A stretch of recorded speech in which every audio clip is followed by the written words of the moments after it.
todos. Ainda estamos dentro do tema geral, Filadélfia. Quem tem ouvidos, ouça. Chegamos à mensagem número 8, cujo título é O Retorno à Igreja da Era dos Apóstolos. Apocalipse, capítulo 3, versículo 7, que diz: Ao anjo da igreja em Filadélfia escreve: Estas coisas diz o santo, o verdadeiro, aquele que tem a chave de Davi, que abre e ninguém fechará, e que fecha e ninguém abrirá. Então vamos nos ater apenas à primeira parte. Estas coisas diz o santo, o verdadeiro. Nosso Deus é o único Deus santo. Ele é totalmente distinto de qualquer coisa semelhante. Ele é o único Deus santo, distinto. E ele também é o verdadeiro. Além dele, não há outro verdadeiro. Ele é o único Deus verdadeiro, né? Então, aqui, o apóstolo Pedro, ele escreveu uma carta, na primeira carta, capítulo 2, versículo 9. Sean todos muy bienvenidos a una transmisión más del Instituto Vida para Todos. Aún estamos dentro del tema general Filadelfia. Quien tiene oídos, oiga. Llegamos al mensaje número 8, cuyo título es El regreso a la iglesia de la era de los apóstoles. En la lectura bíblica Apocalipsis capítulo 3, versículo 7, que nos dice así: Escribe al ángel de la iglesia en Filadelfia. Esto dice el santo, el verdadero, el que tiene la llave de David, el que abre y ninguno cierra, y cierra y ninguno abre. Entonces vamos a atenernos solamente a la primera parte. Esto dice el santo, el verdadero. Nuestro Dios es el único Dios santo.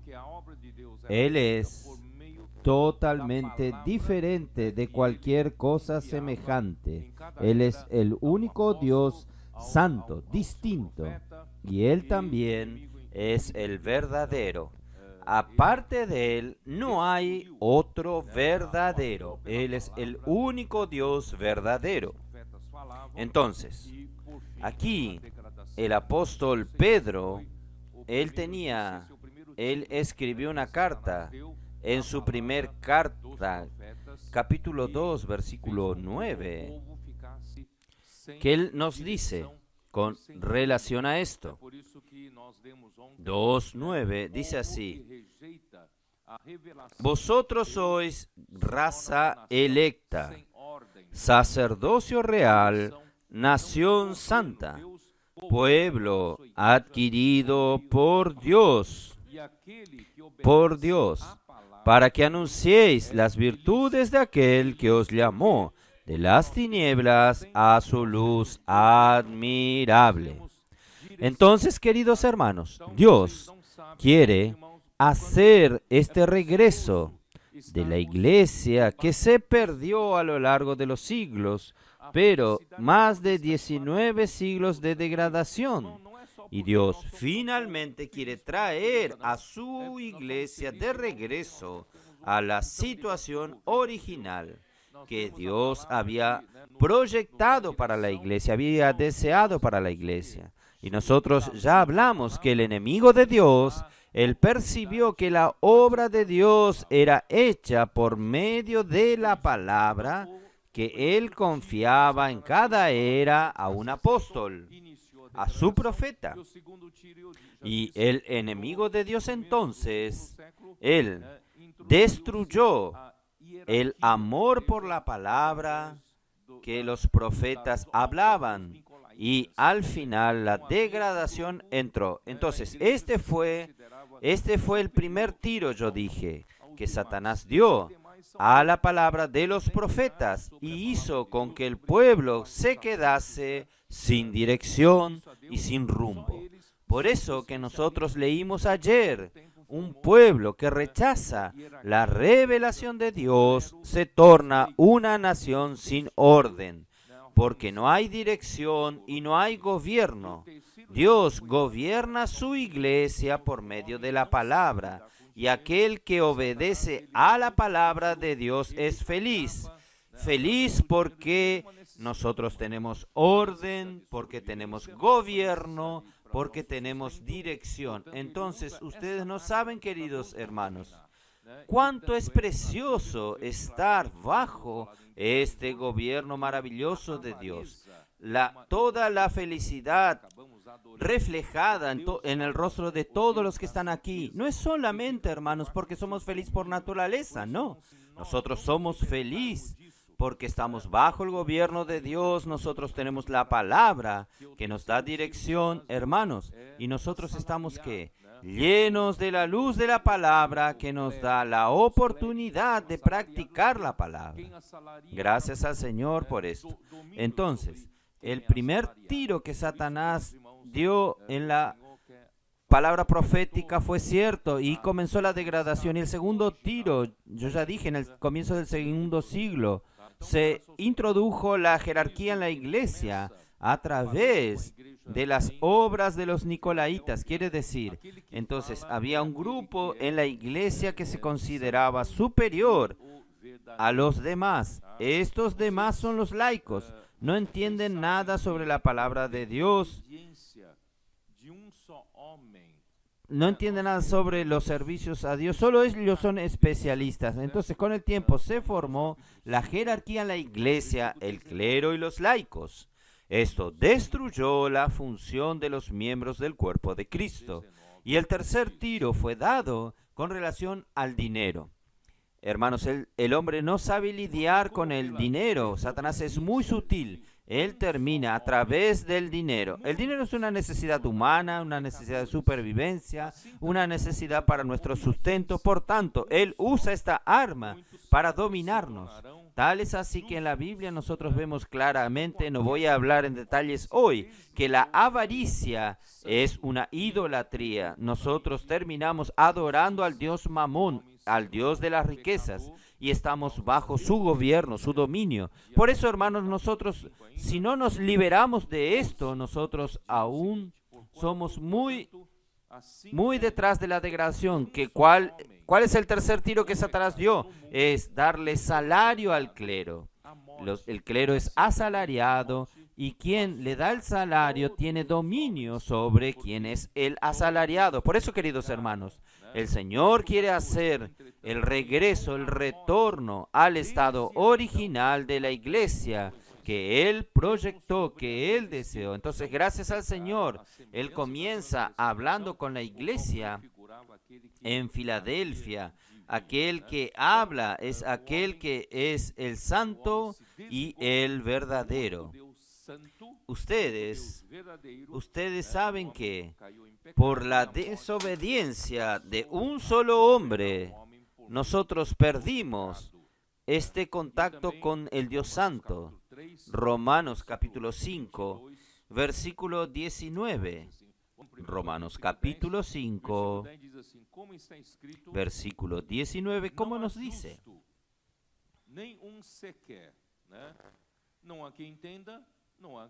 Porque así como por la desobediencia de un hombre, los muchos fueron constituidos pecadores, así también, por la obediencia de uno, los muchos serán justos.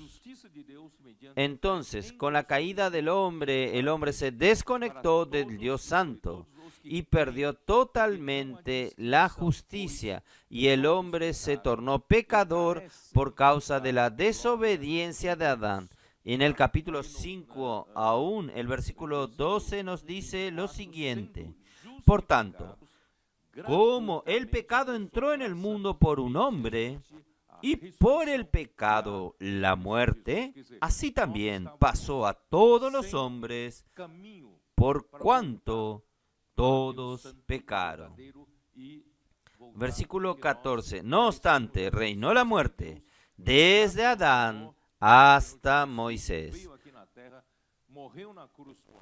aún sobre los que no pecaron a la manera de la transgresión de Adán, el cual es figura del que había de venir. Entonces, el hombre se desconectó del único Dios santo, el único Dios verdadero, y el hombre cayó en pecado, y la muerte pasó a gobernar al hombre por medio del pecado.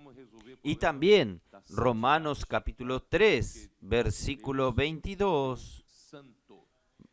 Vamos primero al versículo 10. El versículo 10 dice así: como está escrito, no hay justo ni aún uno.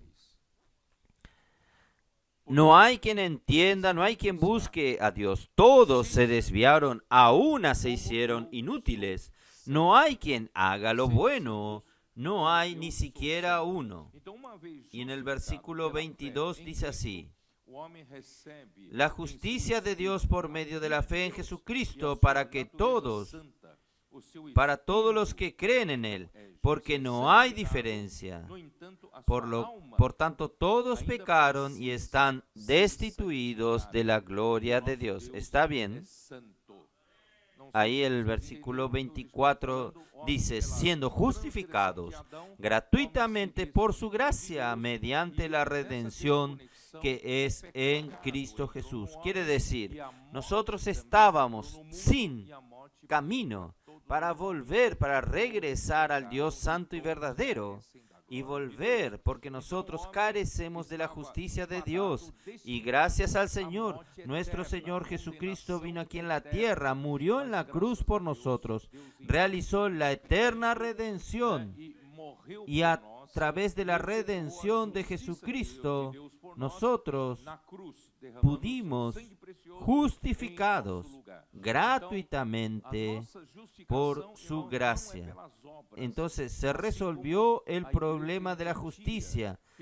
Y después que se resolvió el problema de la justicia, necesitamos resolver el problema de la santidad, porque nuestro Dios es un Dios santo. Y primera de Pedro 1:16, ¿cómo nos dice? Primera de Pedro 1:16. Porque escrito está: sed santo, porque yo soy santo. Sed santos, porque yo soy santo. Entonces, una vez justificados por la fe en Cristo, el hombre recibe en su espíritu la vida de Dios y su naturaleza santa. Su espíritu es santificado y su alma aún necesita ser santificada, porque nuestro Dios es santo. No sé si ustedes entendieron lo que yo hablé.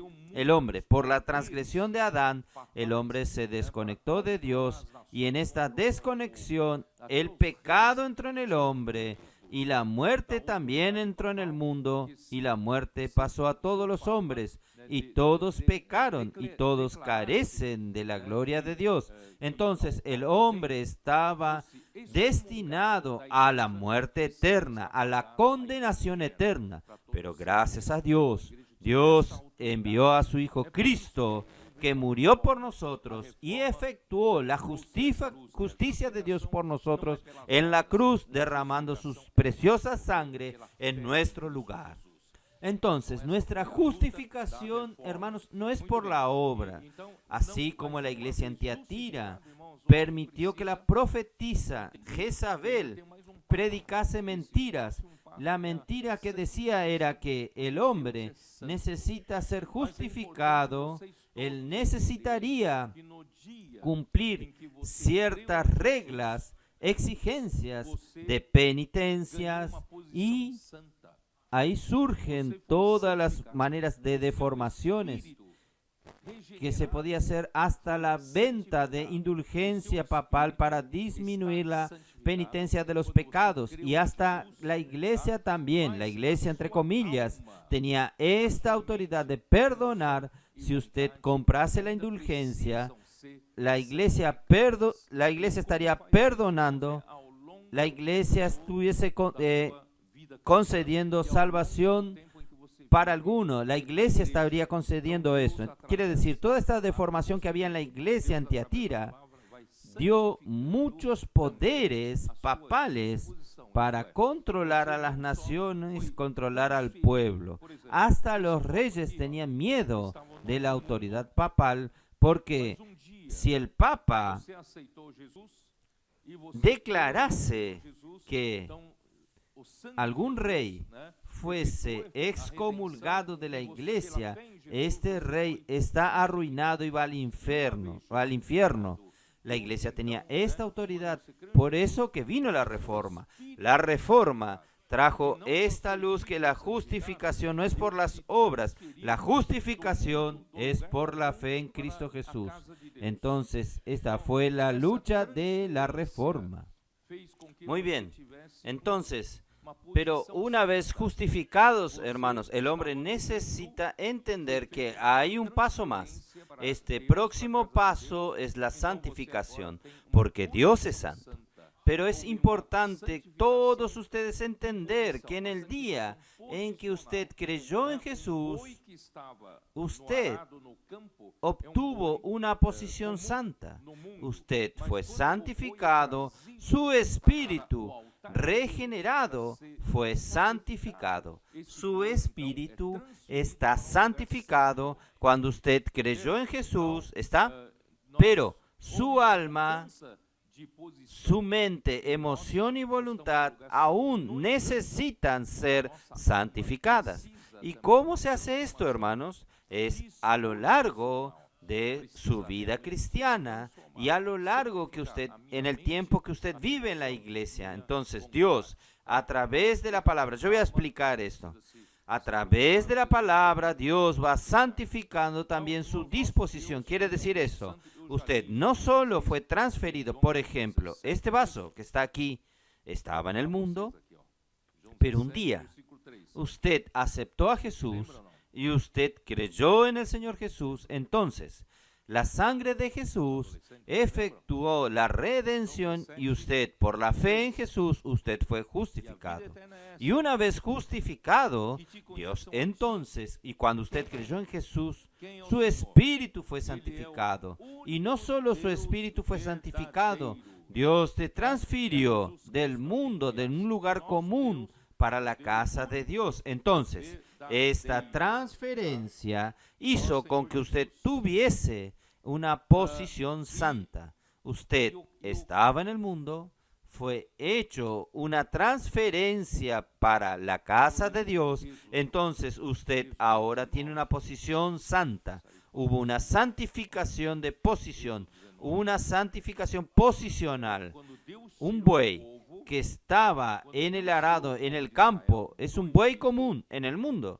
Pero cuando el buey es traído al altar de Dios para ser sacrificado, este buey entonces es transferido a un lugar santo. ¿Entendieron? Entonces, nosotros hubo un cambio de posición.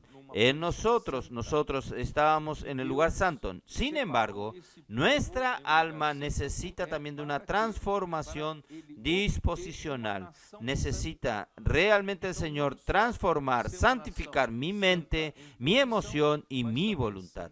Yo voy a explicar con calma, no necesita preocuparse, ustedes van a entender cuando termine aquí. Entonces, nuestro Dios es un Dios santo. Ya leí esto en Juan 17. Voy a recordarles a ustedes. Juan 17, versículo 3. ¿Ustedes recuerdan o no? No, no recuerdan, ¿no? Los adolescentes, ¿ustedes recuerdan? Juan 17, 3. Y esta es la vida eterna, que conozcan a ti. ¿Quién? ¿Quién es el Señor? El único Dios verdadero. Si de aquí en adelante ustedes ya están en una posición santa, yo no sé si consigo explicar. Por ejemplo, usted era un vaso sucio en el mundo. Dios entonces sacó este vaso, lo lavó usted, lo limpió y lo colocó a usted aquí en este lugar, bajo una canilla santa, ¿entienden? Y usted, estando en esta posición, usted puede recibir ¿qué cosa? Puede recibir la palabra, que lo torna usted santo, que lo hace usted santo. Entonces, diligentemente, si oyeres hoy mi voz y guardares mi alianza, mi pacto, no es solo oír, sino también poner en práctica, oír la palabra y poner en práctica, porque toda la palabra de Dios es para ejecutarla. Nosotros recibimos en la palabra de Dios una voz de comando. Entonces oímos, no es oír como es ver una pieza teatral. Y después es solo aplaudir y después dar una nota para evaluar la pieza. No. Toda la palabra de Dios es para ejecutar. Entonces, si diligentemente oyeres mi voz y guardares mi pacto, entonces vosotros me seréis mi propiedad exclusiva de entre todos los pueblos. ¿Por qué propiedad exclusiva? Porque ustedes son diferentes. Ustedes no son como todos los pueblos. Aunque toda la tierra sea mía y hay muchos pueblos, pero ustedes son peculiares, ustedes son especiales, ustedes son santos. Por eso Él dice, vosotros me seréis un reino de sacerdotes, donde todos me sirven a mí, y nación santa. Dios quiere una nación santa. Para nosotros aproximarnos de Dios, para allegarnos a Dios, nosotros tenemos que ser santos. ¿Y cuál es la manera de ser santos? Es por la palabra.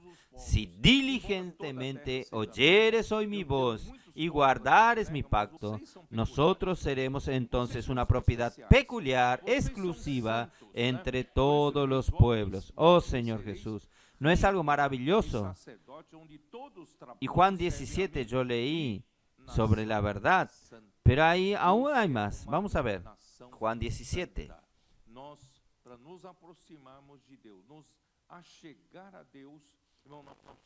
Juan 17. ¿De qué manera Dios consigue tornarnos, hacernos santos? Santos. Vamos a ver, capítulo 17, versículo 15. No ruego que los quites del mundo, sino que los guardes del mal. Hermanos, Dios aún nos permitió vivir en este mundo. Aún nosotros estamos en este mundo, pero Jesús pide al Padre que no nos quite del mundo, porque exactamente Dios quiere que nosotros, como la iglesia, ejecutemos la voluntad de Dios aquí en el mundo, pero que nos guardes del mundo. El 16 dice así: no son del mundo, como tampoco yo soy del mundo. Hermanos, nosotros estamos en el mundo, pero nosotros no somos del mundo. No somos más comunes.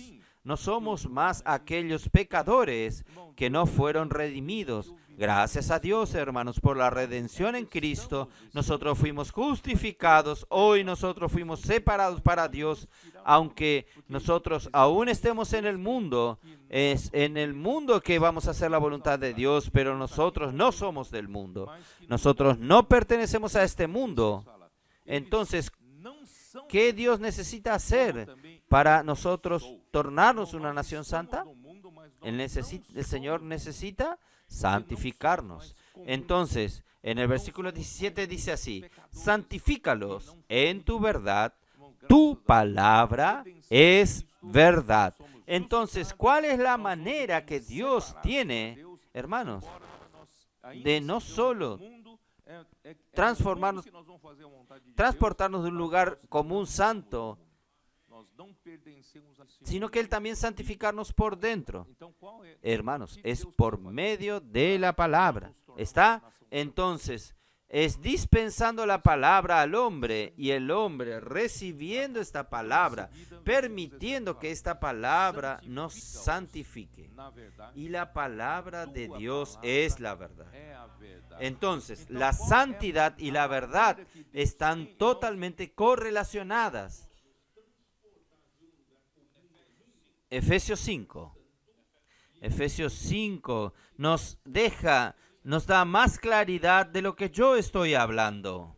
Efesios 5.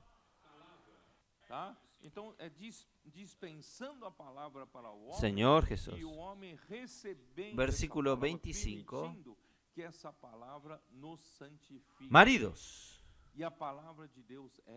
amad a vuestras mujeres, como también Cristo amó a la iglesia y se entregó a sí mismo por ella. Quiere decir, Cristo amó tanto a la iglesia que se entregó a sí mismo por ella. Pero hay un objetivo. Muchos se detienen aquí. Cristo murió por nosotros, aleluya. Hoy no soy más pecador, hoy soy un convertido, soy un salvo por Dios, no voy más al infierno, voy al cielo. Este es el concepto general de los cristianos. Pero hermanos, Cristo murió por la iglesia con una finalidad. ¿Cuál es la finalidad? Para santificarla. Entonces, no solamente Él trajo a la iglesia al lugar santo, y el proceso que Dios quiere que Cristo haga con la iglesia es santificar a la iglesia por dentro. ¿Y cómo santifica a la iglesia por dentro? Para santificarla habiéndola purificado en el lavamiento del agua por la palabra. Hermanos, nosotros estábamos inmundos, estábamos en el pecado y la muerte había entrado en nosotros, y ahora el Señor nos colocó en un lugar santo y Dios quiere santificarnos. Él necesita lavarnos. Entonces el agua hace las dos funciones. Por un lado nos santifica trayendo el elemento santo de Dios, pero por otro lado va lavándonos de los elementos de la muerte, del pecado, de la impureza. ¿No es así?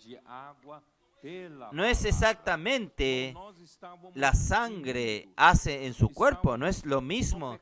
El torrente sanguíneo es la palabra profética que hace circular la vida en su cuerpo. Por un lado, llevando los nutrientes y oxígeno para todas las células de su cuerpo, en otras palabras, llevando la vida y la naturaleza santas para cada miembro del cuerpo de Cristo por medio de la palabra. Pero por otro lado, el torrente sanguíneo remueve de cada célula el dióxido de carbono, el gas carbónico, y remueve las toxinas, remueve la basura, remueve todo lo que necesita ser removido. Entonces, usted puede ver que hay un proceso de lavado. Por un lado, Él va colocando en usted la vida santa de Dios, la naturaleza santa de Dios, y por otro lado, va quitando todo pecado, la muerte, rebeldía, el ego, el hombre natural, envidia. Todo lo que está en el viejo hombre está siendo removido. Hermanos, esto no sucede de una vez por todas. Esto sucede de a poco. Por eso Dios está haciendo este proceso por medio de la palabra. ¿Para qué? A fin de presentársela a sí mismo una iglesia gloriosa. Hermanos, esta es la iglesia que Dios quiere obtener. Y casi 19, 20 siglos de degradación, Dios no consiguió obtenerlo, pero ahora llegó la hora. Vamos a dar al Señor esta iglesia gloriosa, sin mancha, sin arrugas ni cosas semejantes, sino que santa y sin defecto. Solo la palabra de Dios es capaz de hacer esto. Por eso, hermanos, ¿cuál es el secreto? La palabra de Dios hace todo este trabajo. Por eso, hermanos, Pablo dice, ¿cuál es la manera entonces de llenarnos del Espíritu? Porque el trabajo que Dios quiere hacer, que Cristo encabece la iglesia, es llenar la iglesia, llenar los miembros del cuerpo de Cristo, pero ¿llenar con qué? Llenar con la vida santa de Dios, llenar con la naturaleza santa de Dios, o llenar con la misma verdad, la misma realidad, pero es por medio de la palabra, por medio de la palabra. Por eso Pablo dice, llenaos del Espíritu, no os embriagáis con vino en lo cual hay disolución, sino llenaos del Espíritu. ¿De qué manera? Hablando entre vosotros. ¿Qué es cada miembro hablando? Circulando. La palabra circula, inmersión. Rumeando la palabra, moviendo el caldero. ¿Qué estamos haciendo? Estamos circular. Y la palabra circulando lleva vida, hermanos, a todos los miembros del cuerpo de Cristo. Él edifica la iglesia y también elimina, hermanos, todo lo que no sirve. Lleva fuera. Y Pablo también dice en Colosenses 3:16, ¿cómo dice? Habite ricamente en vosotros la palabra de Cristo, instruyéndoos y aconsejándoos mutuamente. Hermanos, es así. Los miembros del cuerpo de Cristo tienen que hacer circular, ¿qué cosa? Circular chismes, circular meramente doctrinas. No, es circular esta palabra de la vida, la palabra de la verdad. Hermanos, es esto que Dios hace. Algunos van a decir, ustedes están inventando esto. No estamos inventando. Esto ya estaba en Deuteronomio 6. ¿Es así o no? ¿Qué dijo el Señor en Deuteronomio 6? Primero, Él presenta los mandamientos, estatutos, que es la palabra de Dios. Usted necesita oír, guardar esta palabra. ¿Para qué? Para tus hijos y el hijo de tu hijo en todos los días de tu vida tengan vida. Ustedes puedan ser bendecidos y poseer la tierra que le voy a dar a ustedes. Y que tus días sean prolongados. Entonces, Dios ya había hablado al pueblo de Israel esto. Versículo 4. Oye Israel, Jehová nuestro Dios, Jehová uno es. Él es único Dios verdadero. Amarás a Jehová tu Dios de todo tu corazón y toda tu alma y con toda tu fuerza. Hermanos, no divida este amor con el mundo. Si alguien ama al mundo, el amor del Padre no está en él. Dios, Él es un Dios celoso. Él es celoso. Él no quiere dividir su corazón con el mundo. Por eso, hermanos, Él exige que yo y usted amemos al Señor de todo corazón, de toda alma y con todas nuestras fuerzas. ¿Y de qué manera yo hago esto? Yo no tengo la capacidad para hacer esto, pero el versículo 6 me da el secreto. Y estas palabras que yo te mando hoy estarán sobre tu corazón. Hermanos, no es por enseñanzas doctrinarias que yo consigo guardarlos, amar al Señor. No, es la palabra, tiene que ser inculcada en mi corazón, grabada en mi corazón. Por eso Él dice, y las inculcarás a tus hijos y hablarás de ella estando en tu casa, andando por el camino y al acostarte y cuando te levantes. Hermanos, esto es dormir con Dios, despertar con Dios. Todo el tiempo, hermanos, está rumiando la palabra y aún más. Vamos a hacer circular esta palabra también, día y noche. Hermanos, está más que claro, este es el proceso de santificación. Porque en Filadelfia el Señor que se presenta a la iglesia en Filadelfia, Él es un Dios santo, Él es santo. Por tanto, sed santo, porque Él es santo. Ahora vamos a hablar del lado de la verdad. Él también es el verdadero. Hermanos, si usted se desconecta del único Dios verdadero, ¿usted va a dónde?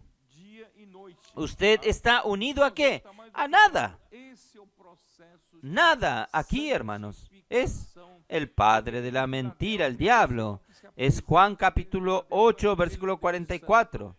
Cómo Jesús habla. Abra su Biblia, vamos a leer. Yo quería hablar de memoria, pero vamos a leerlo.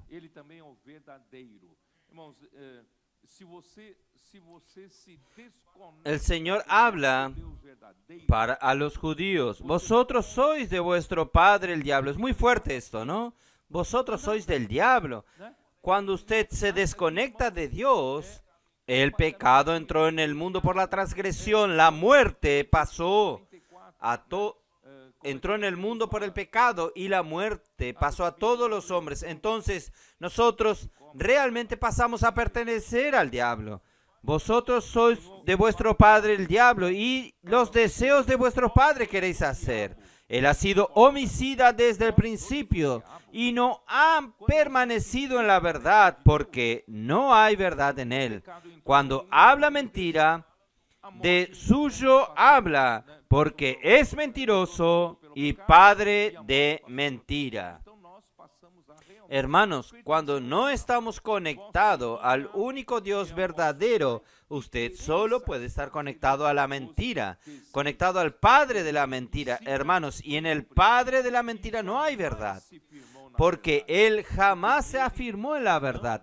Dios le dio la oportunidad a Lucifer al comienzo, le dio oportunidad al comienzo, pero él no se afirmó en la verdad. Por eso, hermanos, vamos a afirmarnos en la verdad.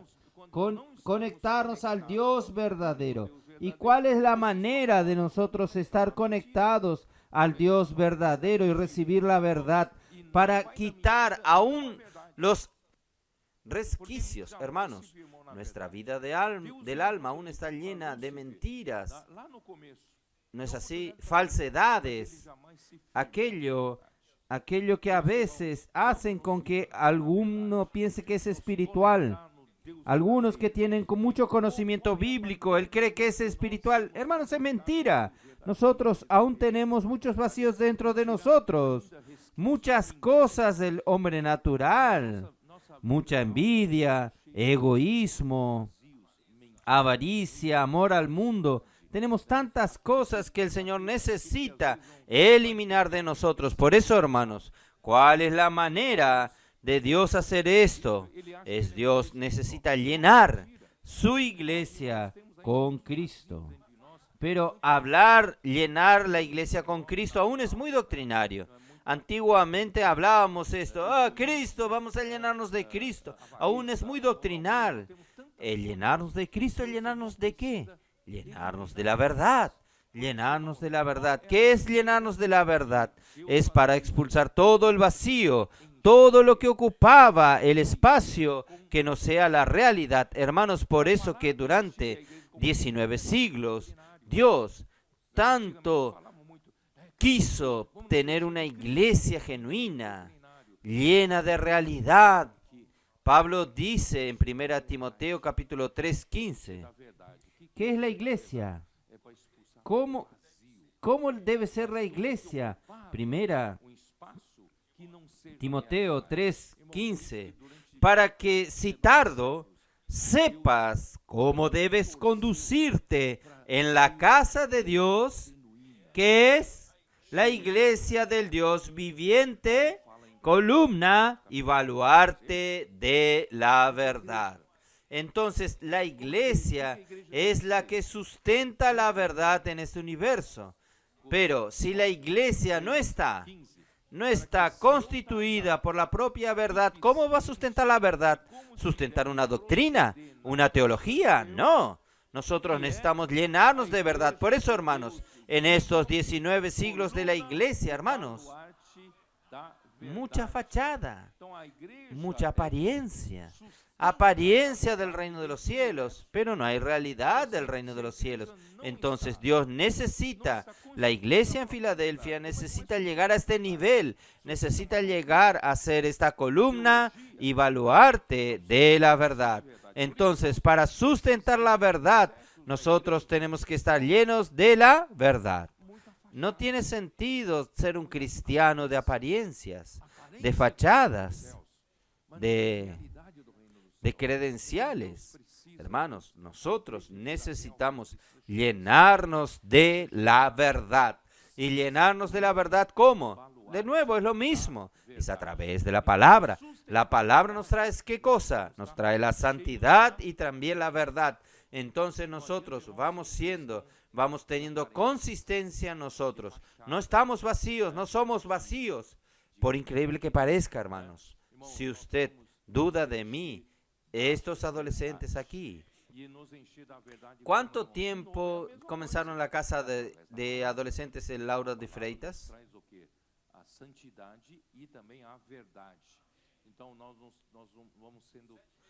7 meses más o menos. Y en Salvador, aún menos tiempo, ¿no? 5 meses. 5 meses. Deme medio año más. Usted va a ver a estos adolescentes que están haciendo inmersión en la palabra, aman la palabra, toman apuntes de la palabra, oyen nuevamente la palabra, hermanos. 5 meses. Por favor, deme 6 meses más, usted va a percibir la consistencia que ellos van a tener. Ellos no están solamente absorbiendo doctrinas. Ellos están permitiendo que la verdad sea depositada en ellos. Tal vez ellos ni lo perciban, pero lo que ellos están haciendo y practicando, inmersión en la palabra. Ellos están haciendo permitiendo que la verdad sea depositada en ellos, poco a poco. Hermanos, y yo hablo esto, ¿sabe? ¿Cómo se dice? Porque yo sé esto, porque ya hay adolescentes casi un año haciendo esto. Yo percibo las consistencias que ellos tienen. Ellos están constituidos, ellos tienen mucha constitución. No desprecie la juventud, no. Discúlpeme hablar, pero algunos de ellos tienen más consistencia que muchos religiosos. Por eso, hermanos, no desista, hermanos, de la inmersión en la palabra. Hacer con que la palabra sea inculcada en su corazón. Hermanos, esto va a hacer toda la diferencia. Va a pasar un tiempo. Hermanos, nosotros no tendremos solamente la apariencia de piedad, como Pablo habla en Timoteo. Solo la apariencia de piedad. Hermanos, discúlpeme decir, hay gente que engañan a los otros. Él es espiritual. Oh, hermanos, vamos a orar. Vamos a esperar en Dios. Hermanos, eso es solo apariencia de espiritualidad. Nosotros tenemos que tener consistencia a través de la palabra, inmersión en la palabra, inculcando la palabra. Hermanos, los adolescentes saben esto, solo pregúntenle, ¿cuál es la voluntad de Dios? Ellos ya rápidamente van a Efesios capítulo 1, 9 y 10. ¿Estoy en lo correcto o no? ¿Por qué? Porque ya tienen consistencia, ya está siendo constituido poco a poco en ellos. Entonces es esto, hermanos. Entonces, hermanos, infelizmente, la degradación. ¿Por qué llenar de Cristo es llenar con la verdad? Yo no terminé de leer Juan 17, ¿no es así? Juan 14. Juan 14, ¿cómo nos dice? Juan 14. Juan 14, versículo 6, ¿cómo nos dice? Jesús le dijo, yo soy el camino y la verdad y la vida. Nadie viene al Padre sino por mí, porque el Padre es el único Dios verdadero. Él es el único Dios santo. Nadie va a llegar al Padre que es santo, que es verdadero, que no sea por medio de Jesús. ¿Por qué? Porque Jesús es el camino, Él también es la verdad para usted unirse al Padre, y Él también es la vida. Esta vida, Él es la vida santa, la vida con la naturaleza santa de Dios. Por tanto, hermanos, si usted se llena de Cristo, usted estará llenándose de vida, estará llenándose de la verdad, de la realidad. Hermanos, usted tiene el camino libre para llegar al Padre. Este Padre es el santo y Él es el verdadero. Y infelizmente, hermanos, la degradación entró, apartó a la iglesia del verdadero, la llenó de mentira. Esto me refiero a 2 Timoteo 3:15 que yo leí de memoria. Vamos a ver, 2 Timoteo 3:15, porque la degradación apartó a la iglesia del verdadero. 3:5. Apartó a la iglesia del verdadero y la llenó de mentira, de mentiras, falsedades y vanidades. Y Sardis no fue capaz de completar su trabajo, y la Odisea solo posee la apariencia de piedad y no tiene el poder, no tiene su poder. Vamos a ver 2 Timoteo 3:5. Que tendrán apariencia de piedad, pero negarán la eficacia de ella. A estos evita. Solo muestra una apariencia de espiritual. Ay, como soy espiritual, pero no tienen poder. No tienen el poder. Solo tienen la apariencia de piedad. Hermanos, nosotros necesitamos del poder de la palabra. La palabra nos trae poder, la palabra de Dios. Oh, Señor Jesús.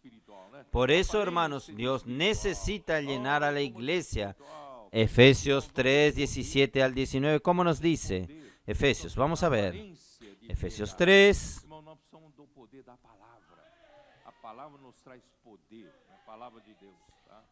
Y así habite Cristo en vuestros corazones. No es solo recibir doctrina en nuestro corazón. Permita que Cristo haga morada en su corazón. Su corazón está compuesto por la conciencia que hace la unión del Espíritu con su alma, que es su mente, emoción y voluntad. Entonces permita que Cristo habite en su corazón. Él haga morada en su mente, en su emoción y también en su voluntad. Y de esta manera, ¿qué cosa? Por la fe, estando arraigados y cimentados en amor, cuando usted deja que Cristo habite en su corazón, hermanos, puede tener la seguridad.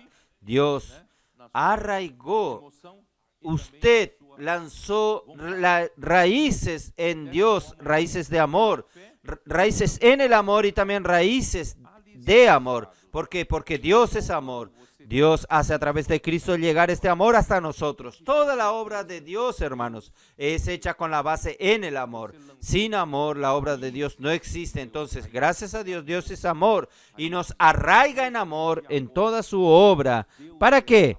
Para que seáis plenamente capaces de comprender con todos los santos cuál sea la anchura, la longitud y la profundidad y la altura. Aquí no habla de qué.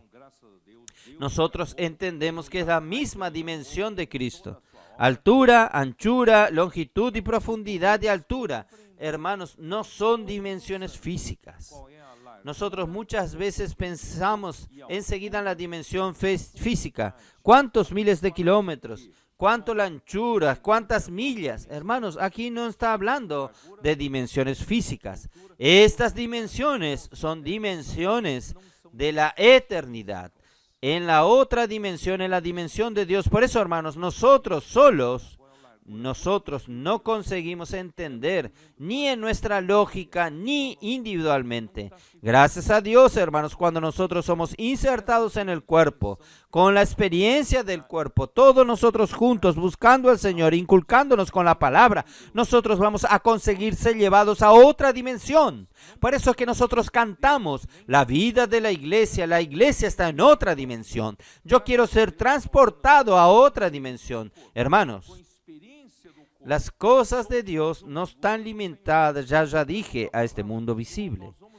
Y la fe es un portal que hace con que usted pase de esta dimensión física, de tiempo y espacio a otra dimensión, la dimensión de Dios celestial espiritual, que es una dimensión de la eternidad que es ilimitada. Entonces, hermanos, nosotros solo vamos a conseguir conocer esta dimensión juntamente con todos los miembros. Yo soy solamente un miembro.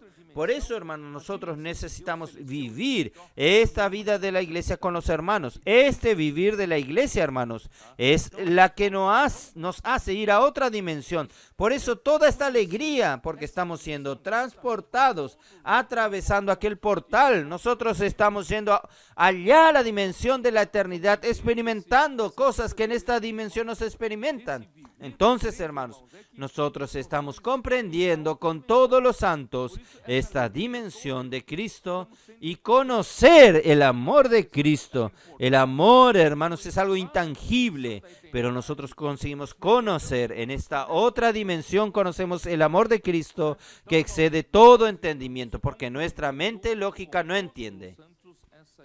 Que excede a todo entendimiento, ¿es para qué? ¿Cuál es la finalidad de todo esto? No es como algunos dicen, para decir, yo soy espiritual. Yo conozco toda la Biblia.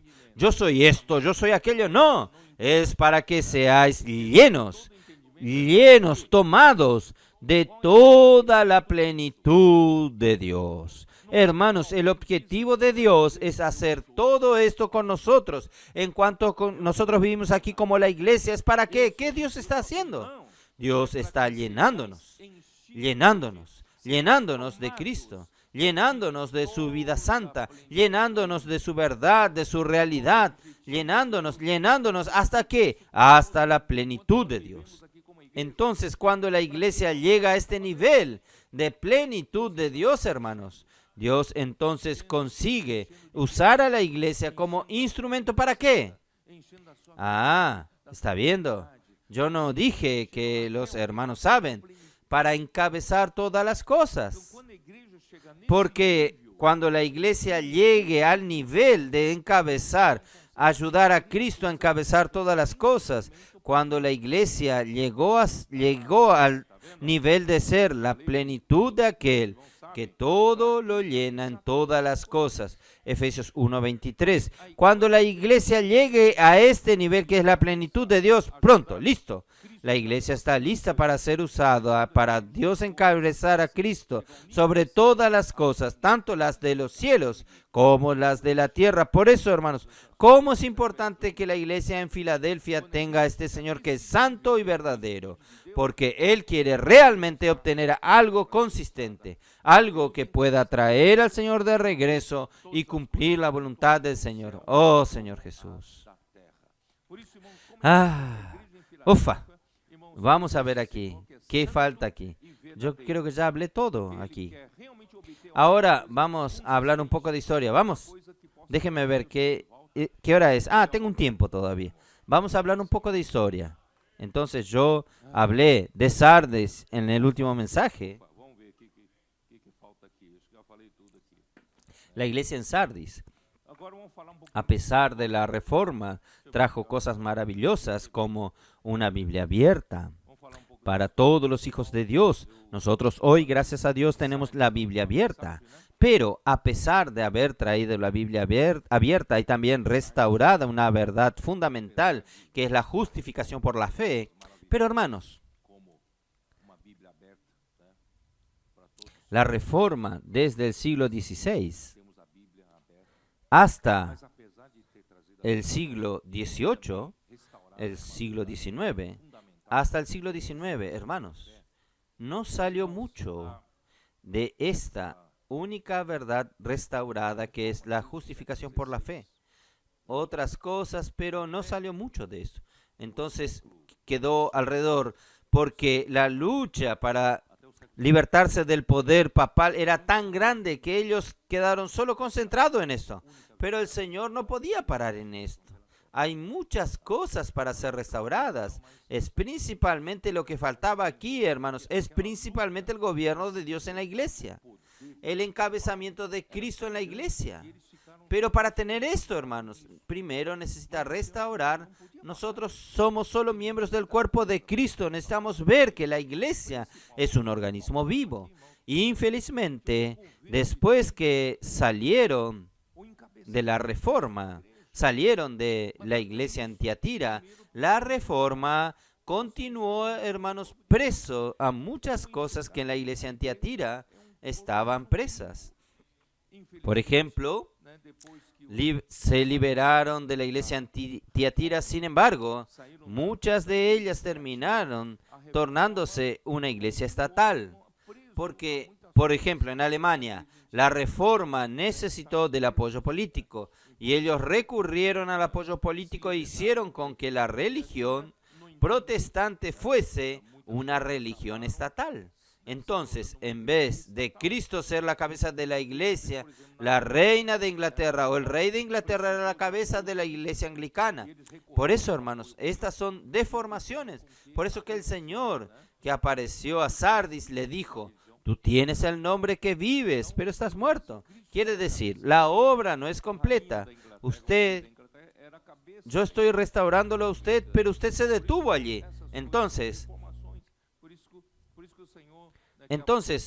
yo voy a mostrarles a ustedes, hubo una tentativa, una pequeña señal de tentativa de salir de la condición de Sardis para ir a la dirección en Filadelfia, esto en el siglo XVIII.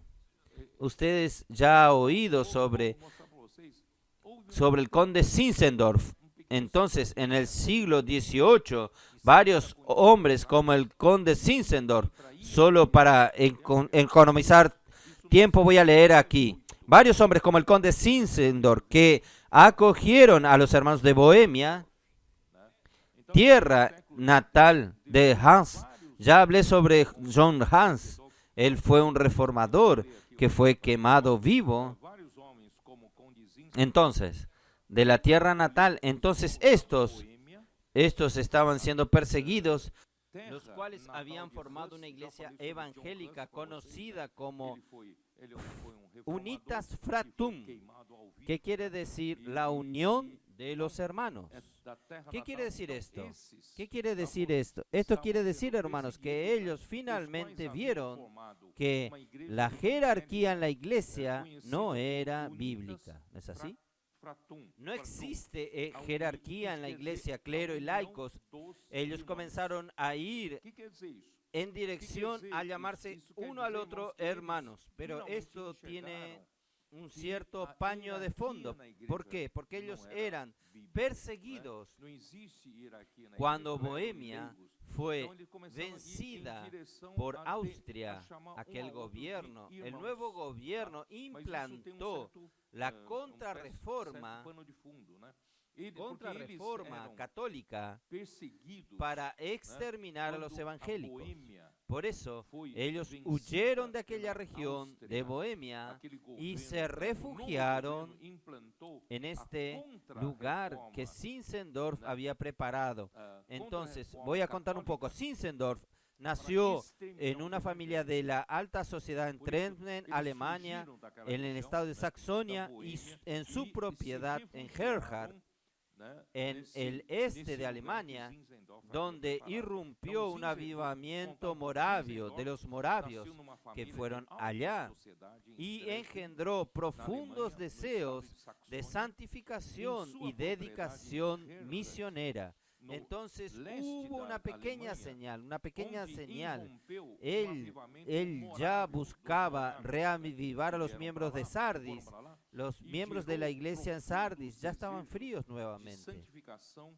A través de pequeñas reuniones de estudio bíblico y oración que eran vistas como iglesias dentro de las iglesias.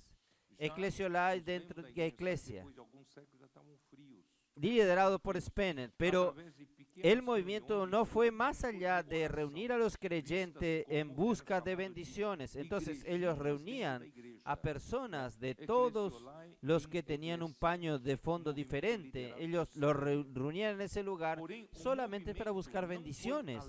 No se buscó revelaciones en la palabra sobre la unidad del cuerpo de Cristo, ni en Cristo, como Cristo sea de hecho la cabeza de la iglesia. Sin embargo, hubo el comienzo de desmantelamiento del sistema clerical, que ellos se llamaban unos a los otros de hermanos. Entonces yo quise hacer este pequeño registro, pero no pasó mucho de esto. ¿Por qué?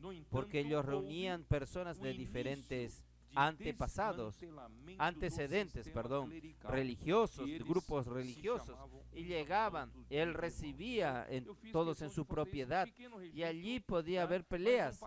Yo soy de este grupo, de esta ideología cristiana, yo soy de esto, yo soy de aquello. No. Aquí todo el mundo es hermano. No vamos a pelear. Nosotros somos hermanos, Y no pasó de esto. Por lo menos, hermanos, hubo una ruptura con el sistema clerical y también comenzar a llamarse uno al otro de hermanos. No más por títulos, sino por hermanos. Pero no pasó mucho de esto. Ahora, nosotros llegamos al siglo XIX, ya un siglo después, siglo XIX. La Reforma dio a los cristianos una Biblia abierta al público. Sin embargo, básicamente ella se detuvo en la luz de la verdad que los libertó del sistema corrupto de Roma y de la justificación por la fe. Los que osasen examinar la palabra de Dios más profundamente eran censurados y llamados de herejes, fanáticos e innovadores. Entonces los que vinieron después de Lutero permanecieron asociados con el sistema eclesiástico de su país, teniendo sus gobernadores como su cabeza. Quiere decir, continúa ligado, unido al Estado. Y los que salieron del sistema eclesiástico, los que no estaban unidos a un Estado, instituyeron varios grupos cristianos que tenían la misma opinión en algunos puntos doctrinarios, tales como bautismo, cena o gobierno de la iglesia. Y así, hermanos, cada institución se diferenciaba de las otras por su propia confesión de fe. Cada grupo tenía su confesión de fe y la adopción de una denominación con organización propia, separándose una de las otras. Allí comenzó a tener varias denominaciones, varias divisiones en medio del protestantismo. Sin embargo, el primer tercio siglo XIX, Dios operó en los cristianos una mejor comprensión con relación a la unidad entre los cristianos, la unidad del cuerpo de Cristo, del cual Cristo es la cabeza. Entonces, finalmente, hermanos, en el siglo XIX comenzó a haber esa revelación, esta búsqueda para saber, al final de cuentas, ¿qué es la iglesia? La iglesia es meramente una institución religiosa, la iglesia es meramente para que las personas se sientan bien, tengan cultos. No, la iglesia es un organismo vivo, la iglesia es el cuerpo de Cristo. Entonces, por lo menos hubo un movimiento en esta dirección. Esto es bueno. Hubo en esta dirección y esta manifestación era algo nuevo que no sucedía desde la época de los apóstoles. Desde el primer siglo no había nadie preocupado con esto y ahora en el siglo XIX el Espíritu comenzó a trabajar, comenzaron a tener preocupaciones con relación a la unidad del cuerpo de Cristo. Infelizmente, hermanos, los cristianos no salieron de las grandes o pequeñas organizaciones instituidas por los hombres. Intentaron practicar la unidad, dándole las manos por encima de las barreras de división o dándose las manos por arriba del muro. Todo bien, todo bien. Pero yo sigo mi confesión de fe y usted sigue su confesión de fe. ¿No es así? Entonces el siglo XIX también fue marcado por un siglo de misiones, comenzaron a salir misiones. Estas misiones alcanzaron China. Gracias a estas misiones, China fue alcanzada, Japón, África. Vio, Amir, África fue alcanzada en esa ocasión, principalmente Uganda. Fue alcanzada en ese momento Nueva Zelanda, Tasmania, las islas Fiji. Y también fue en esta época que hubo un despertar sobre la venida del Señor. Por eso, hermanos, quien ama la venida del Señor tiene todo que ver con Filadelfia. Así, hermanos, surgieron un movimiento llamado de los hermanos. En el Brasil es conocido como los Hermanos Unidos. Pero ellos originalmente en Inglaterra, ellos eran conocidos como Brethren, los hermanos. En verdad, no es que ellos se llamaban así, sino que las denominaciones lo llamaban a ellos de esa manera. Entonces, surgió entonces este movimiento y los líderes del movimiento de la Reforma negligenciaron muchas verdades importantes de la Biblia y pensaron que era suficiente la verdad sobre la justificación por la fe. En medio de la superstición papal, la infidelidad y la inmoralidad del clero romano. Quiere decir, la cosa era tan fea por parte de la iglesia en Tiatira, y los reformadores creyeron que sí, libertándose de ese sistema tan maligno y defendiendo la justificación por la fe era suficiente. No, la iglesia no puede parar ahí. Entonces el Espíritu de Dios despertó a algunos en las Islas Británicas en la primera parte del siglo XIX para estudiar con mayor profundidad las Escrituras Sagradas, para conocer mejor con relación a las palabras de la profecía. ¿Dónde está esto? Apocalipsis 1:3. Vamos a ver. Apocalipsis 1:1 nosotros mostramos. Yo creo que infelizmente ellos no vieron directamente el 1:1, porque el 1:1 define cómo Dios gobierna la iglesia. No habiendo la luz sobre el gobierno de la iglesia, continúa habiendo desorden, pero por lo menos ellos vieron el 3. El 3, bienaventurado el que lee y los que oyen las palabras de esta profecía y guardan las cosas en ellas escritas, porque el tiempo está cerca. Entonces comenzaron a dar mucha atención a las profecías y a partir de allí, hermanos, muchas revelaciones fueron dadas a ellos por causa de esta búsqueda por la unidad del cuerpo de Cristo.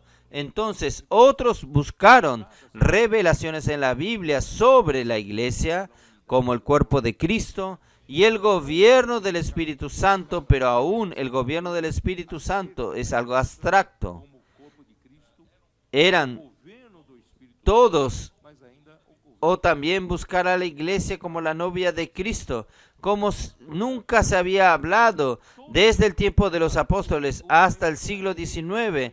No se hablaba más sobre esto, pero ahora estaban buscando ver este aspecto de la iglesia como la novia de Cristo también.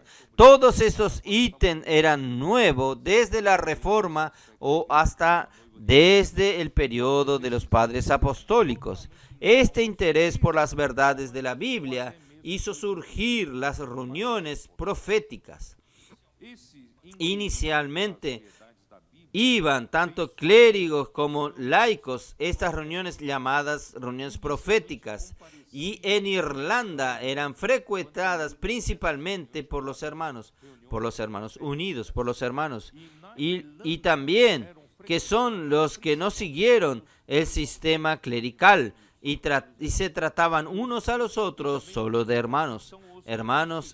Entonces, con la luz de la palabra de Dios, ellos percibieron que no podían permanecer en el sistema religioso en que la Reforma había caído a fin de dar testimonio de la naturaleza santa de la iglesia y de la unidad de la iglesia de Dios. Entonces, hermanos, esto por lo menos trajo de regreso, por lo menos la iglesia estaba volviendo en dirección a Filadelfia, buscando la unidad del cuerpo de Cristo, entendiendo la naturaleza celestial de la iglesia, y estaban yendo en esta dirección. Al final del año 1827, 4 hombres comenzaron a reunirse en Dublín en el día del Señor para partir el pan como lo hacían en la iglesia primitiva. Ellos estudiaron por un tiempo considerable y descubrieron en la palabra de Dios que el estado de las cosas en que vivían no condecían con la naturaleza y carácter de la iglesia de Dios. Tanto en la iglesia nacional, los que congregaban en la iglesia nacional, que era la anglicana, ellos estaban en las Islas Británicas, o tanto en la iglesia anglicana como en los grupos disidentes. Esto los llevó a separarse de todos los sistemas eclesiásticos existentes. Ellos se separaron y los llevó a reunir solamente en el nombre del Señor Jesús. Entonces, esto era muy fuerte. En aquel tiempo, nosotros nos reunimos solo en el nombre del Señor Jesús y sin ninguna denominación, buscando la presencia y la acción del Espíritu Santo en medio de ellos, empeñándose en mantener la unidad del Espíritu en el vínculo de la paz. Entonces, algunos versículos que ellos usaban mucho, Mateos 18, por ejemplo, Mateos 18, versículo 20, que pautaba el pensamiento de ellos, 18:20, que nos dice qué cosa. Porque donde están 2 o 3 reunidos en mi nombre, allí yo estoy en medio de ellos. Entonces ellos dijeron, no necesitamos estar bajo ninguna denominación, basta estar 2 o 3 reunidos aquí en el nombre del Señor, el Señor está presente. Entonces este era el pensamiento de ellos. Y en Efesios 4, 3 y 4 también, Efesios 4, 3 y 4. Solícitos en guardar la unidad del Espíritu en el vínculo de la paz, un cuerpo y un espíritu, como fuisteis también llamados en una misma esperanza de vuestra vocación.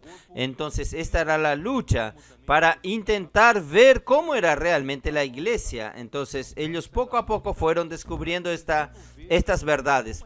Entonces, muchas, entre ellos, se destacan John Nelson Darby, con su primer publicación con el título de La naturaleza y de la unidad de la Iglesia de Cristo. Su contenido sirvió de base en la época para el grupo y tales principios son observados hasta hoy por los hermanos unidos, hasta hoy.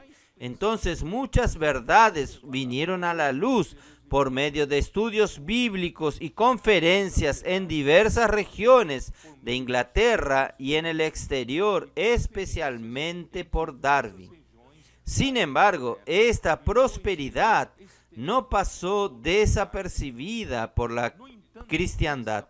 Ellos fueron, de cierta manera, fueron mal vistos por las denominaciones, por los sistemas eclesiásticos instituidos en aquella época, porque ellos decían, ¿por qué ustedes no tienen denominación? Ustedes son diferentes, ustedes no tienen pastor en medio de ustedes, no hay sacerdotes, ustedes son hermanos, ustedes quieren ser diferentes. Entonces, ellos fueron perseguidos en aquella época y al comienzo fueron objeto de curiosidad y después de espanto y después de consternación y por fin de hostilidad.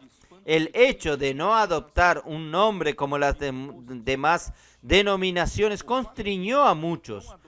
Parece que esto terminaba mostrando el error de los otros. Mi denominación está equivocada, nosotros no somos ninguna denominación, entonces esto condenaba a las otras denominaciones, entonces ellos eran perseguidos. Ellos fueron entonces denominados según el local donde se reunían o según los hombres que se destacaban entre ellos.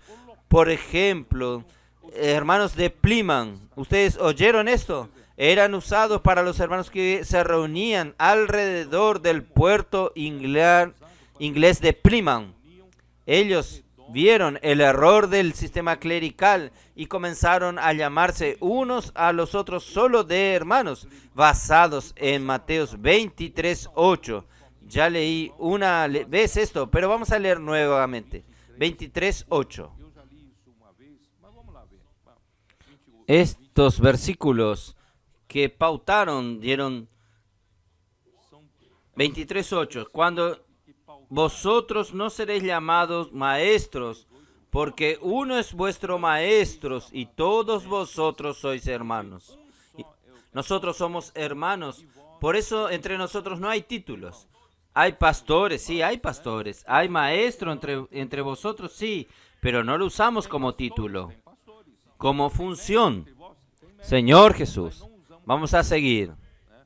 ¿Dónde estoy? Ya leí. Y pregonaba lo que estaba escrito en Mateos 18:20. Ya leí esto. Porque donde estaban 2 o 3 reunidos en mi nombre, allí yo estoy en medio de ellos. Por eso rechazaban cualquier organización formal de una denominación cristiana. Ellos creían en la presencia y la acción soberana del Espíritu Santo en la palabra del Señor, basados en Juan 16:7-14. Vamos a ver. Juan 16. 7 a 14. Vamos lá. João 16.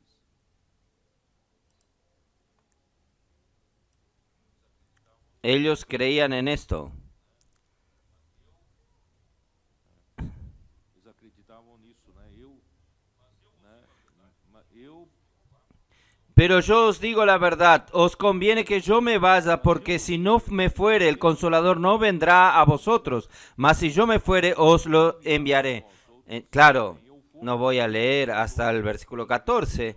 Entonces, solo para ustedes ver que ellos tuvieron esta visión de que Cristo murió, y el Espíritu fue enviado, y el Espíritu es el Espíritu de la verdad que nos guiará a toda la realidad. Entonces, poco a poco fueron las visiones que ellos tuvieron. Sin embargo, le faltaba la visión de que la palabra revelada tendría que venir de un canal autorizado por Dios para traer al pueblo de Dios la voz de comando. Entonces estaba faltando la voz de comando. Esto permitió que hubiese entonces división en medio de ellos. Sucedió una división 20 años después, una división en Plymouth entre 1900. Yo estoy leyendo lo que Andrés Miller describió. Entonces, yo no tengo la autoridad para decir esto, pero él lo sabe. El enemigo estaba trabajando silenciosamente a través de Newton, uno de los primeros obreros en Plymouth. Siguió un curso distinto de los demás. Él ejercía gran influencia sobre los miembros de allí. Después de un tiempo disfrazado, pasó a neutralizar las verdades enseñadas por los hermanos, promoviendo la entrada rastrera del clericanismo y que gradualmente creció hasta tornarse un sistema definido, hasta que en 1848 quedaron evidentes sus graves errores eclesiásticos, pero también herejías en cuanto a la humanidad de Jesús, conforme escribió Andrés Miller en la Historia de la Iglesia, volumen 4. Yo estoy citando esto porque yo no lo sé. Yo no sé si es correcto o no, pero es el punto de vista de Andrés Miller. Hubo grandes desentendimiento en cuanto a la aceptación en la comunión, al partimiento del pan. Unos eran a favor de ser rígidos en aceptar para celar los principios de la Biblia, para evitar la entrada de herejías y del abandono de la visión de la unidad de la iglesia. Otros sustentaban que debían ser más abiertos en la comunión. Esto que yo quería comentar un poco a ustedes, hermanos. Los hermanos unidos pasaron a dar atención a la unidad del cuerpo de Cristo, y ellos vieron, hermanos, en la mesa del Señor el partimiento del pan, algo extremadamente rígida. para la aceptación de la comunión del cuerpo. Si usted debe ser aceptado como miembro del cuerpo o no. Entonces de allí entonces surgió esta división. Había algunos que del lado de Darwin, que eran más serios, para admitir de nosotros partir el pan juntos. Entonces, esta herencia de dar tanta importancia al partimiento del pan llegó hasta nosotros. ¿Entendió? Ahí que usted puede ver, nosotros quedamos extremadamente influenciados por esto, al partimiento del pan. Tal es así que algunos pelean sobre el partimiento del pan y dicen, yo ya establecí la mesa del Señor, es una mesa de división. Esto establecieron los hermanos unidos. Algunos pregonaban que para que yo aceptarlo usted para la comunión de la mesa del Señor, yo necesito tener seguridad que usted tiene la visión del cuerpo. Usted no va a aceptar ninguna doctrina que yo creo que es herejía, que esto, aquello. Entonces, ellos se tornaron un grupo llamado de hermanos exclusivos, hermanos más cerrados. Y Newton era más abierto, entonces son los hermanos más abiertos. Allí aceptaban más cosas, aceptaban de todo, y todos podían participar de la comunión. Entonces ellos daban mucha importancia a la llamada comunión, que es el partimiento del pan. ¿Y qué sucedió?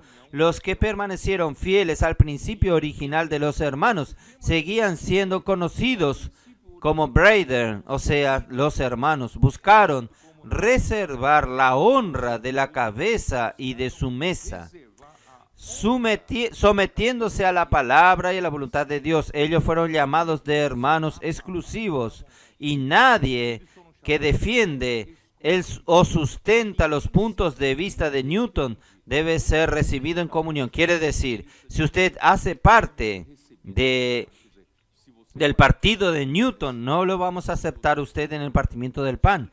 Entonces hubo esta división entre ellos. Quiere decir, hasta aún en la búsqueda de la unión del cuerpo de Cristo, consiguió obtener división. Entonces ustedes ven que aún no es por ahí. Aún faltaba algo. Entonces, los hermanos que siguieron a Newton fueron llamados de hermanos neutros o hermanos abiertos por causa de su neutralidad con relación a la iglesia, por la adopción de una línea independiente a la iglesia. Hermanos, yo tal vez en el próximo mensaje voy a citar un poco más de esto, pero yo quiero decirles a ustedes, hermanos, que el mismo Watchman Nee, en su libro La Ortodoxia de la Iglesia, él dice así: los hermanos unidos fueron en la dirección correcta, pero ¿qué falló allí? ¿Qué faltó? Ellos fueron en la dirección en búsqueda de la unidad del cuerpo de Cristo, pero para Watchman Nee faltó la visión del límite de la localidad, una sola iglesia en una ciudad. Yo voy a continuar después en los otros mensajes, mostrarles a ustedes también esto está correcto, trajo mucho beneficio, pero no fue suficiente. El Señor abrió a nosotros más cosas. Entonces, ¿qué sucedió? Sucedió que los hermanos más cerrados, exclusivos, ellos entonces se tornaron un grupo donde quieran que estaban, ellos formaron como si fuese una iglesia. Entonces, una iglesia realmente en la visión de Watchman Nee, con una unidad mayor que una ciudad. Entonces, ellos se tornaron una sola unidad, y los hermanos abiertos caminaron según Watchman Nee. Se tornaron congregaciones independientes. Aquí nosotros somos autónomos, aquí tenemos nuestros propios predicadores, nuestra propia línea, pero en una congregación a otra, nosotros nos aceptamos, nosotros somos hermanos abiertos, lo mismo. Pero aquí yo defino. Usted define allá. Nosotros por conveniencia no estamos juntos, ¿ustedes entienden? Infelizmente, hermanos, algunos entre nosotros que salieron tomaron este camino, que es el congregacionalismo. Cada congregación es independiente, ellos tienen sus predicadores, sus líderes, y por conveniencia ellos se reúnen de vez en cuando, pero que no dejan de seguir este camino. Hermanos, no es por ahí, no es por ahí. La iglesia es más que esto, es el cuerpo de Cristo. Entonces yo voy a leer los pasos necesarios para Filadelfia. Hermanos, es lidiar, primeramente, hermanos, tiene que lidiar con la pérdida del primer amor. Ya en Éfeso fue esto. Apocalipsis 2:4. Vamos a ver. Apocalipsis 2:4. ¿Por qué comenzó la degradación? Todo comenzó con la pérdida del primer amor. 2:4. Pero tengo contra ti que has dejado tu primer amor. Quiere decir, la iglesia en Filadelfia, la iglesia en Éfeso, aparentemente estaba todo bien. Legalmente hablando, practicaba todo bien, pero le faltaba el primer amor. ¿Y por qué faltaba el primer amor? Ahora nosotros entendemos. Hermanos, es la palabra. La falta de este amor reverente a la palabra y creer que la palabra trae el gobierno de Dios y que la palabra hace la obra de Dios. Miren, el amor que nuestros adolescentes tienen por la palabra, hermanos, es digno de loor y de nosotros seguir esto. Este amor por la palabra de Dios es el que hace y genera el primer amor entre ellos. El primer amor es el mejor amor por el Señor. Ellos están locos por el Señor. Nuestros niños son locos por el Señor. ¿Usted no percibe esto? Son simples. No tienen lombrices en la cabeza, no tienen cuestiones. Ellos aman la palabra. Ellos tienen el primer amor. Hasta el otro día, ellos no eran nadie. Estaban trancados en su cuarto, encerrados en su cuarto, jugando juegos, viendo el celular. No tenía ningún futuro. Y ahora, hermanos, de repente, ellos aman tanto la palabra. La palabra pauta sus vidas. Y ellos aman, ellos tienen el primer amor por el Señor. ¿Es así o no? ¿O estoy hablando algo que no es verdad? ¿No es así? Entonces, hermanos, cuando usted pierde el primer amor, es porque usted ya perdió el aprecio por la palabra. Usted ya no cree más en el apóstol Pablo, que era usado para traer la palabra que hacía la voluntad de Dios. Usted no cree que Juan era usado para traer una palabra de vida, la palabra de la verdad. Hermanos, es por ahí que se pierde el primer amor. Entonces, el primero que tiene que restaurar es el amor por las enseñanzas de los apóstoles, que es Hechos 2:42. Tiene que restaurar esta línea, hermanos. Es la enseñanza de los apóstoles. Por eso, esta cuestión, hermanos, los hermanos unidos, haber restaurado por medio de varias conferencias de estudios bíblicos o reuniones proféticas. ¿Para qué? Porque el Señor aún estaba usando en esta transición a ellos para traer a la luz muchas verdades. Estaba trayendo, entonces eran necesarios estos muchos estudios bíblicos, reuniones proféticas, para poder esta luz poder venir. Pero hermanos, cuando restauraron la enseñanza de los apóstoles, no es más que se actúa. No sé si estoy siendo claro. Imagínense después de tener la enseñanza de los apóstoles, pero tener entre nosotros varios estudios bíblicos libres. Entonces, cada uno da su interpretación. Ahí vuelve a la cultura griega de democracia, donde cualquiera filósofo trae su línea filosófica. Hermanos, en la iglesia no es así. En la iglesia hay un canal de Dios que habla la palabra. Entonces, en cuanto estaba en el proceso de ir a Filadelfia, esto fue usado. Funcionó, ¿cierto? Las reuniones proféticas, estudios bíblicos. Pero hermanos, cuando se tiene la enseñanza de los apóstoles, nos cabe a nosotros, si hay estudios bíblicos entre nosotros, es para la comunión de la enseñanza de los apóstoles. No sé si entienden. No es para yo dar otra interpretación. Y cada uno nos gusta dar su propia interpretación. Esto confunde al pueblo de Dios, hermanos. Esto es un agregado que quiero darles a ustedes. Por eso, hermanos, tenemos que restaurar el amor por la enseñanza de los apóstoles, creer y practicar la palabra profética, inculcándola en el corazón, la cual produce el primer amor por el Señor y el amor fraternal entre nosotros para edificar la iglesia. Constituyéndose de la verdad y de realidad divina. Hermanos, es esto que yo hablo, que es como el tejido. Los hilos verticales son la urdiembre, es el amor de Dios que viene por la palabra de Dios. ¿Y esto produce qué? Produce los hilos horizontales. Y los hilos horizontales son tramas. Estos hilos horizontales es suplidos por el amor de Dios. Nosotros practicamos el amor fraternal entre los hermanos. Y así nosotros estamos tejiendo un tejido firme. Esto se llama la edificación de la iglesia. La edificación de la iglesia no es meramente colocar un material encima del otro. Es entretejido por el amor de Dios. Nosotros estamos consolidados en el amor de Dios.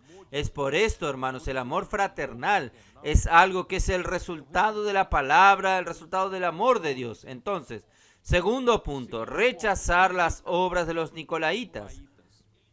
Eliminando por completo, hermanos, el sistema clerical y restaurando la función de cada miembro para la edificación del cuerpo de Cristo. Esto es, restaurando totalmente el sacerdocio de cada uno. Es lo que el Señor está haciendo entre nosotros. Hoy, hermanos, desde nuestros niños, preadolescentes y adolescentes, jóvenes, media edad, intendentes, cabeza blanca como yo, todos, hermanos, están siendo útiles en el cuerpo de Cristo. Y todos están teniendo su chance de sacerdocios. ¿Es así o no? Oh, Señor Jesús, qué cosa maravillosa. Por eso estamos viviendo los mejores momentos. Y aún más, voy a usar las palabras de aquel, creo que era un pastor, que habló sobre el movimiento de los valdenses. El movimiento de los valdenses fue un movimiento genuino del espíritu a partir del siglo XII. Si bien que André Miller dice que antes del siglo XII ya estaban los albigenses, pero yo quiero atenerme a los valdenses porque allí se tuvo que, Pedro Baldo mandó traducir,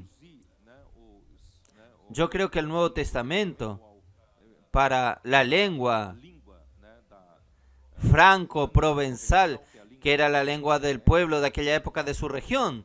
Y él comenzó, como era prohibido quien no era clérigo, trabajar con la escritura. Entonces él proveyó que sus vendedores comerciantes saliesen con una bolsa dentro de la túnica escondida. Estas bolsas eran escondidas para que nadie vea, y cuando al hacer comercio y percibir que alguien tenía sed por la palabra de Dios, como él fue salvo por la palabra de Dios, él entonces hizo con que sus compañeros sacasen el texto y leyesen con la persona la palabra de Dios, es que hacía la obra. Y ellos fueron grandemente perseguidos, masacrados, martirizados, sufrieron. Usted puede ver los sufrimientos horribles. Si usted lee la historia de los valdenses, fue una historia triste, pero ellos nunca desistieron. Fue difícil extinguirlos. Ellos constituyen de esta época del siglo XII esta línea plateada de la gracia de Dios que permaneció la era más tenebrosa de la iglesia, de la historia de la iglesia. Pero este pastor habló al final. ¿Pero por qué se extinguieron? Existen hasta ahora. Pero su fuego y vigor terminó. ¿Por qué? Porque en cuanto ellos, ahí este pastor dijo lo siguiente: cuando ellos adhirieron a la reforma en el siglo XVI, ellos terminaron tornándose uno más dentro del movimiento de la Reforma. Ahí terminó este movimiento de los... Entonces, él dice así, dos cosas, yo quiero alertarles a ustedes que él habló. Primero, él dijo así, ¿por qué terminó? Porque nosotros tenemos que creer que nosotros no podemos agarrarnos a la revelación que el Señor nos dio hasta hoy. Nosotros necesitamos creer que el Señor tiene siempre nuevas revelaciones. Este es un punto principal. Si usted cree que el Señor ya dio toda la revelación, estar contento con eso, usted va a tomar esta revelación y usted va a morir con ella. Morir en el sentido de va a parar en la obra, parar en el tiempo. Pero el Señor tiene siempre nuevas revelaciones. ¿Por qué? Es la revelación que la palabra de Dios que nos hace ir adelante, que nos hace ejecutar su palabra, hacer la voluntad del Señor. O la voluntad del Señor ya está toda hecha. No, en cuanto la voluntad del Señor no es hecha, el Señor no volvió. ¿Por qué? Porque el Señor precisa continuar revelando, y tenemos que buscar más revelaciones. Y en segundo lugar, él dice, cuando acaba el vigor evangelístico, también acaba la fuerza de la iglesia. Entonces, gracias a Dios, hermanos, el Señor nos quitó entre cuatro paredes y nos llevó a las calles. ¿No es así? Nosotros estamos yendo a las calles. No somos los teóricos que quedan estudiando la Biblia entre cuatro paredes. El Señor nos da revelación, nosotros practicamos la revelación, pero nosotros cumplimos nuestra misión de predicar en las calles. Esto quiere decir, Mateo 24:14, ¿cómo dice? Y será predicado este evangelio del reino a toda la tierra habitada, para testimonio a todas las naciones. Entonces vendrá el fin. Entonces es nuestra responsabilidad, es nuestra misión, hermanos, mantener este vigor evangelístico. Por eso, hermanos, nuestros colportores son nuestra línea de frente, de batalla. Entonces no podemos perder el vigor evangelístico, no podemos perder el amor por la palabra revelada. Y hermanos, nosotros tenemos que siempre ayudar a los hermanos a restaurar la función de los miembros del cuerpo de Cristo. El sacerdocio, hermanos, es para todos. Nadie debe sustituir a nadie. Nosotros tenemos que dar oportunidad a todos, aún antes de la reunión. Yo estaba conversando con Amir y Mauricio y Jonis. Nosotros en estos días que estamos con ustedes, no piense que estamos de bobo aquí, no. Nosotros estamos observando. Aquí hay buenos hermanos jóvenes, preciosos. Yo creo que necesitan estar hombro a hombro juntos. Tal vez ustedes están en su día a día, no perciben, pero nosotros percibimos. Hay varias personas buenas entre ustedes. Vamos a buscar perfeccionarlos, vamos a introducirlos, no vamos a apartarlos, vamos a incluirlos para que todos tengan oportunidad de servir al Señor. Entonces, hermanos, no solamente tener la visión de la unidad de la iglesia, sino que buscar la realidad del cuerpo de Cristo, del cual Cristo es la cabeza. Él debe gobernar la iglesia por medio de la palabra revelada a sus apóstoles. La palabra profética, hermanos, es la voz de comando de Cristo, es la realidad de la autoridad del Espíritu Santo en la iglesia. Usted va a decir, la iglesia... Watchman Nee ya escribió en sus libros, Wesley también escribió en sus libros. La iglesia necesita de la autoridad del Espíritu Santo. El Espíritu Santo tiene que tener autoridad en la iglesia. ¿Pero cómo? ¿No es muy abstracto esto? ¿Nosotros tenemos o no tenemos la autoridad del Espíritu Santo en la iglesia? ¿Cómo sabe usted esto? Hermanos, la autoridad del Espíritu Santo está en la palabra. Si usted reconoce que la palabra de Dios es una voz de comando, hermanos, es donde Él gobierna la iglesia. Hermanos, usted sabe que es la autoridad del Espíritu Santo. ¿Está bien? Entonces voy a terminar aquí para que ustedes entiendan. Voy a repetir nuevamente. Hermanos, ¿por qué nosotros estamos hablando de la historia de la iglesia?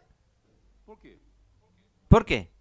apenas para conhecimento. No es solo para conocimiento, É para hermanos, es para usted tener un GPS. você saber Usted saber, ver a igreja usted saber, la iglesia caminó porque caminó, você está, y dónde usted está, y para dónde usted va. qual é o destino. ¿Cuál es su Você não tá destino? perdido aqui. ¿Usted no está Como eu perdido? fiquei perdido no Nordeste Como por yo 2 horas quedé e meia. perdido en el Nordeste por 2 horas y media. Jobson, usted era el culpado. 2 horas y media perdidos, no sabíamos dónde ir. Camino de tierra con pozos. Terminó con mi columna y sin GPS. Horrível você tá aí. Hermanos, horrible usted estar allí. Yendo adelante. ¿Pero para dónde? No sé. Gracias al Señor tenemos el GPS. Nosotros sabemos para dónde vamos. Aleluya. Amén.